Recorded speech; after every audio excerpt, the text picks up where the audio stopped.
Bible says two cannot work together except they be agreed. For you to have a successful marriage relationship, there are certain things you must agree on, and the earlier you agree on them, the better. In this video, we're going to look at the 7 things you must agree on for you to have a successful marriage. The first point you need to agree on in your dating relationship as you get towards marriage is that dating must be honorable. Of course, we know the Bible says marriage should be honorable. We always forget that for marriage to be honorable, dating has to also be honorable. When dating is not honorable, it's difficult for marriage to be honorable because dating is the foundation, dating is the beginning. And if it's bad at the beginning, most times it will not be bad at the end. Dating has to be honorable. That means there won't be immorality in it. You need to agree this from the beginning that you are going to date like Christians. You're not going to date like the world. Dating must be honorable. It's not something that only the woman can achieve. It's not something that only the man can achieve. Both of you have to have an agreement concerning making sure that your dating relationship must be honorable. It must please God. You must honor God. You must honor yourself. You must honor your bodies. If the dating is not going to be honorable, most times the marriage may not be honorable. You have to agree dating must be honorable. And if the dating is not going towards marriage, you will honorably end it. The second thing that's very important you have to agree on when you are dating is if we become married, we have to close the door of divorce. Somebody will say, what does that mean? What it means is the door of divorce is open in so many marriages that a man can even threaten the wife and say, if you do this, I will get out of this marriage. The wife can also say, if you do this, I will get out of this. I will end this marriage. I will pack. I will leave. When you are dating, before you get engaged, you need to agree that divorce is not going to be an option. We are in this for life. Like they say, death will do us part. And I don't mean violent death. I don't mean death by one person killing the other. I mean natural death that happens in old age. You need to agree on that. In so many marriages, the door of divorce is open. Not just that it's open, the door of divorce is always widely open and you're always looking at the door and even considering through this door. Should I use this door? For your marriage to work well, to be successful, when you are dating, before you get engaged, you need to tell yourself, the moment we start this marriage, there's no divorce. Divorce is not an option. If it is not working, we'll work it out. If it is not working, we'll find out why it's not working and work on it, period. The third point that's very important that you need to agree on, even before you get engaged, before you move into marriages, you're going to agree that you're going to have joint account in marriage, or if you have different accounts because of work or because of contracts or because of some project you are doing, there's going to be joint accountability. What does that mean? That means that yes, your money is in bank A, my money is in bank B.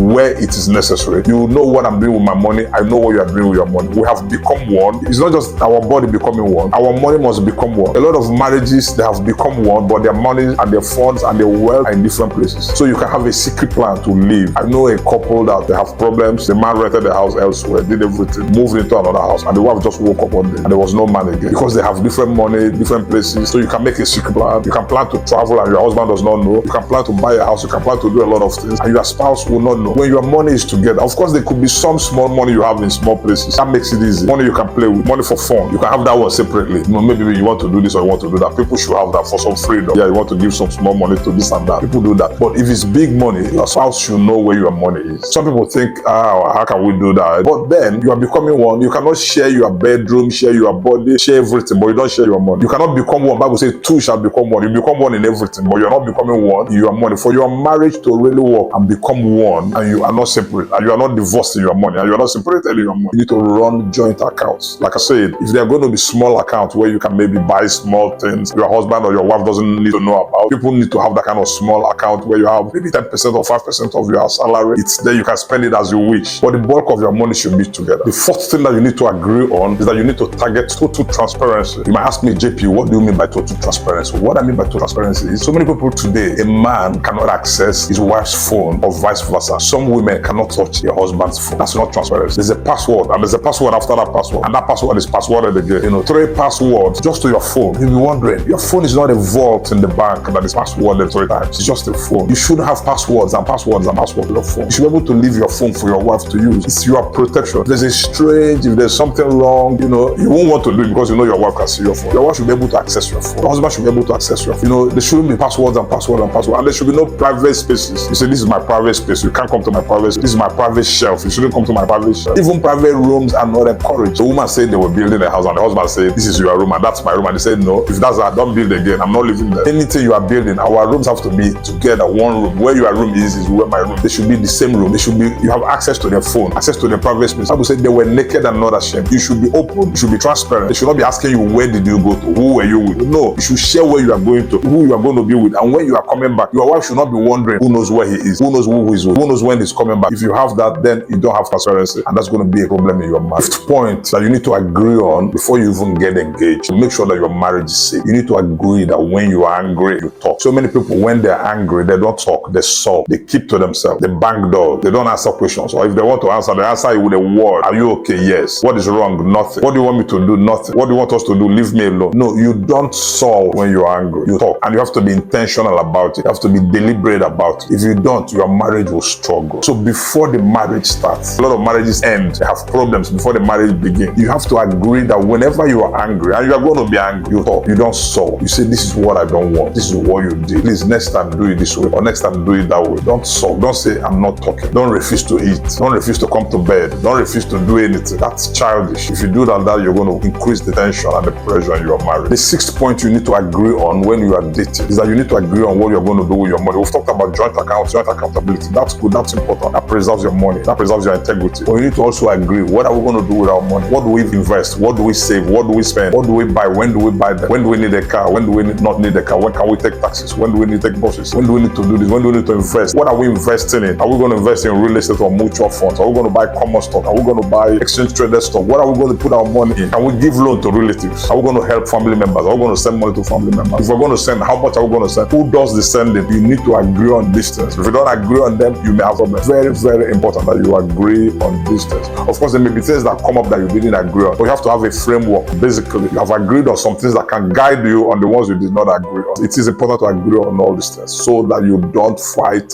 over them. Yeah, number 7, and finally, you need to agree on parenting, on children. When are we going to have children? How many children are we going to have? How do we parent them? What are we going to do? Can we spank children? Can we punish children? Can we rebuke them? Something that we cannot do. And what are things that can be done? You need to agree on them. If you don't agree on them, you're going to have a lot of problems having a functional family, parenting successfully. When you have not agreed on how many children you're going to have, when you are going to have them, how you are going to have, some people say they want cesarean section. Some people say they want natural birth. Some people say they want IVF. Some people say they want to have children when they're in their 20s or in their 30s or even in their 40s. You need to sit down and agree on all these things. Have a very clear picture of what it's going to be. So there's no tension, there's no pressure, there's no stress, there's no conflict. If you don't, there will be conflict. If this message spoke to you, please share with everybody to minister to. And don't forget to subscribe. If you are new to this channel, my name is Forward, JP Forward. See you in the next one.